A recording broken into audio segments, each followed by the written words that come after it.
bakunzi bahorikana TV ni umunezero kandi gusubira guhura namwe ngo dufatanye gusenga. Bantu b'Imana, ikigwanisho abakristo dufise kiruta ngira za muzinga zikuka za misile ziruta ibintu byose bibaho ukomera ni ikintu cyitwa isengesho. Ikintu cyitwa isengesho gikuraho imisozi. Nta bantu b'Imana, nta kigwanisho woronka gishobora kwirukana abadayimoni, nta kigwanisho woronka gishobora gukuraho ibibazo byo mu mwuka, nta kigwanisho na kimwe gishobora kubaho.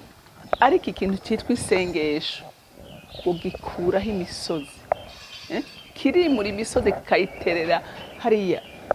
Rero nagira ngo uyu munsi wewe woba ufise intambara mu bugingo bwawe, turasengera ubugingo bwacu uyu munsi.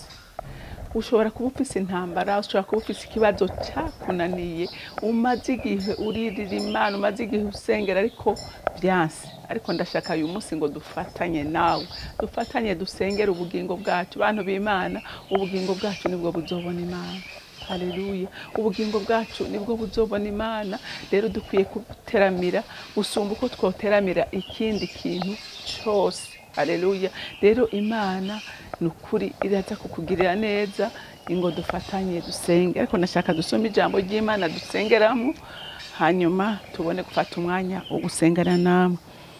Dufate Zaburi 143, turasoma umurongo wa 6 n'umurongo w'7. Haravuga ngo, ndakwayira amaboko umushaha wanje ukugirira inyota nk'iy'igihugu kigadutse. Uhoraho nutebuke, unyishure umutima wanje uramvuyemo. Ntumpishe mu nyonga hawe, simere nk'abamanuka baja muri rwagobo. Amen. Reka rero dufate akanya dusenge. Mana data rugira byose uri mu ijuru, Mana yera, Mana nziza, wowe vyagiye ku ntebe y'icubahiro mu ijuru, kuko Mwami Imana ijuru ryose ari intebe yawe, kuko urikwiye ryose. Isi nayo akaba ari ndava y'ibirenge vyawe, kandi ukaba uyibonera yose mu kiganza cyawe. Duciye bugufi imbere yawe abahungu n'abakobwa bawe. Mwami Imana, tuzanye amashimwe mu mitima yacu, tukubwira ngo turahiriwe ko tugufise ku Imana, turahiriwe ko tugufise ku Mutabazi, kuko iyo tuguhamagaye uratwumva, uratwitaba kandi ukatugirira neza. Oh haleluya. Uri uwo kwizegwa Mana, uri uwo kwizigirwa, ugira neza bugaca bukira. None tuje imbere yawe mu mukunzi mwiza, ko tuzi neza ko atahandi dufise ubuhungiro, nta n'ubundi dufise ku butabazi. Ubutabazi tubuziga kuri wewe, ihumure turiziga kuri wewe, amahoro tuyaziga kuri wewe, umunezero tuwuziga kuri wewe, inkomezi zo kunesha ibitugwanya n'ibitugaragaza byose Mwami Imana tubiziga kuri wewe. Rero Mana ntutwirengagize, utega amatwi utwumvirize, wumve agahinda dufise mu mitima yacu. Urabe Mwami Imana intege nke dufise, uko dukiza nta wundi ni wewe. Ndasaba mpemu yera umufasha mwiza twahawe, mpemu yera sesa umutima wa buri muntu wese yibone, yitahure, yimenye aho yacikiye intege, asaba inkomezi zo kunesha, asaba imbaraga Imana, ko imbaraga yaravuze ngo abarusha baremerewe nimuze kuri jewe ndabagirira neza. Rero Mwami Imana duhungiye kuri wewe. Urabe Mwami Imana ibigahitanyo byacu byose n'intege nke, uduhereze inkomezi zo kubinesha. Mwami wanje, Mana yandi, harababaswe Mwami n'ibiyayura mutwe, uyu mwanya nta wundi yotanga imbaraga zo kubinesha ni wewe. Harababaswe Mwami Imana n'inzoga, nta wundi ni wewe. Ndasabye imbaraga zawe, ndasabye imbaraga zawe, ndasabye imbaraga zawe. Harababaswe Mwami Imana n'ubusambanyi, ndasabye inkomezi zawe, ndasabye umuco wawe kurasira abo bose mukunzi mwiza. Erega urasiwe n'umuco wawe aribona kandi akitahura, kandi Mwami Imana akitandukanya n'ibyo. Wasanze mukunzi mwiza wa mudamu kwiriba, erega ntiyashobora guseruka abantu babona kubw'ubwoba, ariko yakeze guhura nawe aribona, aritahura, yitandukanya n'ubusambanyi bumuheramwo.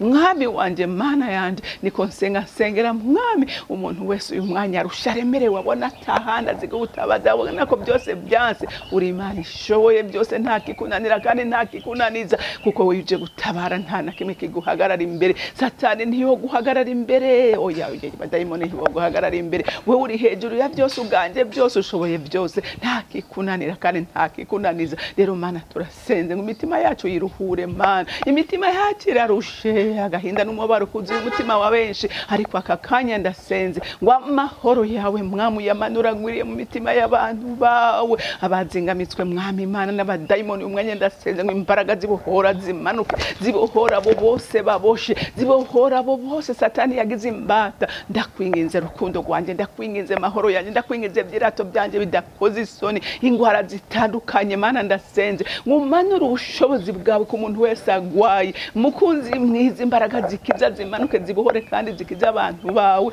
kubw'imbabazi zawe n'urukundo rwawe. Ni wowe dutegereje Mwami, ni wowe twunamurira kwa maso, kuko nta wundi mutabazi dufise Mana ni wewe, kuko ni wowe ufise ijambo rya nyuma ku baremwe n'ivyaremwe byose. None kano kanya Mana, vuga ijambo rimwe byose biragenda neza, vuga ijambo rimwe byose biragenda neza. Bapfuye warabazura mukunzi mwiza, kuko wasite kumva ya Lazaro. Oh haleluya, uramuzura maze iminsi ne mumva, mbega bakiri mu bugingo bwa Mwami Imana, vyonanira nako bakira, bonanira nako babohoka. Aka kanya ndarekeramye imbaraga izindi zimanuke, zimiri zigwanya abana b'Imana. Haleluya, haleluya. Oh la basai katakaria la basendere bonde, ndamanuza imbaraga zimiri izindi, ndasenya ibihombe byose by'umugwanizi, ndakira gutabazi bw'Imana. Kakanya ndadeklara insinzi ku muntu wese ariko arasengana nanje, kugira ngo ibyamugwanye n'ibyamuhiga byose bimubure. Imigozi yaribosha abana b'Imana indayicagagura mu izina rya Kristo Yesu. Ndakira ubutabazi, ndakira ubutabazi, ndakira ihumure rivuye kuri wewe. Mwizigirwa mwiza, usa nande, uringanira nande, ntawe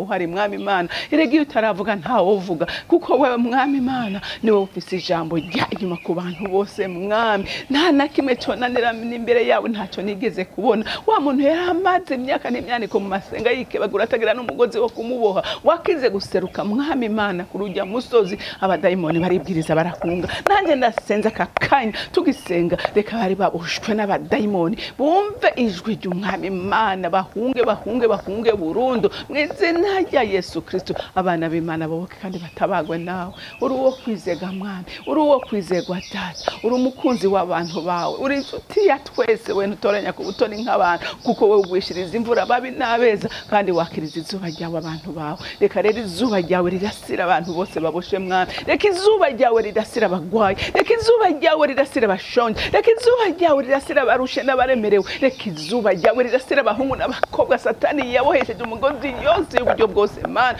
Reka izuba ryawe ryake, reka umuco wawe urasimvura y'umugisha wawe inyagira abana bawe. Uzobukoze wa Mana we Data rugira byose mu ijuru. Ndagushimiye, uri wo kwizegwa, uri wo kwizigirwa.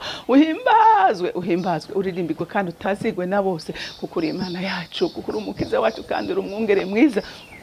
Aturagira neza Data, ndagushimiye kandi ndakunina haje. Icubahiro cyose kibi cyawe mu izina ry'Umwami wanje senze nizeye ko vyumvise. Amen, amen. Mwarahezagiwe, mugire umunsi mwiza.